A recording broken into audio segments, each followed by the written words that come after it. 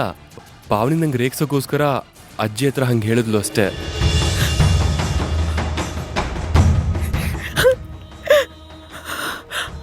ಅಯ್ಯೋ ದೇವ್ರೆ, ಇಂಥ ದಡ್ಡಿ ನಾನು. ಕಣ್ಮುಂದೆ ಇಷ್ಟೆಲ್ಲ ನಡೀತಿದ್ರು ನಾನು ತಿಳ್ಕೊಳ್ದೆ ಹೋದ್ನಲ್ಲ. ನನ್ನ ಮಗಳು ನನ್ನಿಂದ ಏನು ಮುಚ್ಚಿಡಲ್ಲ ಅನ್ಕೊಂಡಿದ್ದೆ, ಏನೇ ಇದ್ರೂ ಹೇಳ್ಕೊತಾಳೆ ಅನ್ಕೊಂಡಿದ್ದೆ. ಆದ್ರೆ ಇಂಥ ದೊಡ್ಡ ವಿಷಯನ ನನ್ನಿಂದ ಮುಚ್ಚಿಟ್ಬಿಟ್ಲು. ಯಾಕಂದ, ಯಾಕೆ ಹೀಗೆ ಮಾಡ್ದೆ ನನ್ನ ಜೊತೆ? ಎಷ್ಟು ಸಲ ಕೇಳ್ದೆ, ಒಂದು ಸಲಕ್ಕೂ ನಿನ್ ಮನ್ಸಿನಲ್ಲಿ ಯುವ ಇದ್ದಾನೆ ಅಂತ ನನಗೆ ಹೇಳಲೇ ಇಲ್ಲ ಅಲ್ಲ. ಯುವನಿಗೆ ಮೋಸ ಮಾಡ್ತಿದ್ಯೋ ಅಥವಾ ನಿನಗೆ ನೀನೇ ಮೋಸ ಮಾಡ್ಕೋತಿದ್ಯೋ ಒಂದು ಗೊತ್ತಾಗ್ತಿಲ್ಲ. ಒಟ್ನಲ್ಲಿ ನನ್ನ ನಂಬಿಕೆಗೆ ಮೋಸ ಮಾಡ್ತಿದ್ಯಾ ನೀನು.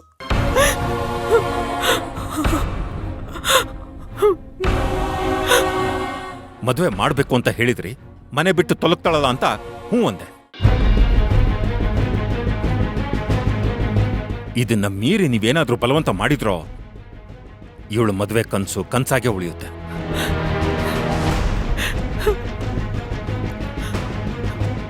ಮನ್ಸಿಲ್ದಿರೋರ್ಗೆ ಮನ್ಸನ್ನ ಕರಗಿಸಿ ಕಷ್ಟಪಟ್ಟು ಒಪ್ಪಿಸಿ ವಿಷಯ ಈಗ ಇಲ್ಲಿವರೆಗೂ ಬಂದಿದೆ. ಈಗ ಇವ್ರೇನಾದ್ರೂ ಬಂದು ವಿಷಯ ಅವ್ರಿಗೆ ಗೊತ್ತಾಗ್ಬಿಟ್ರೆ ಆಗೋ ಅನಾಹುತನ ಊಹೆ ಮಾಡ್ಕೊಳ್ಳೋಕ್ಕೂ ಆಗ್ತಿಲ್ಲ. ಏನ್ ಮಾಡ್ಲಿ ನಾನು, ಏನ್ ಮಾಡ್ಲಿ ನಾನು? ಇದನ್ನೆಲ್ಲ ಹೇಗ್ ಬಗೆಹರಿಸ್ಲಿ ದೇವ್ರೇ?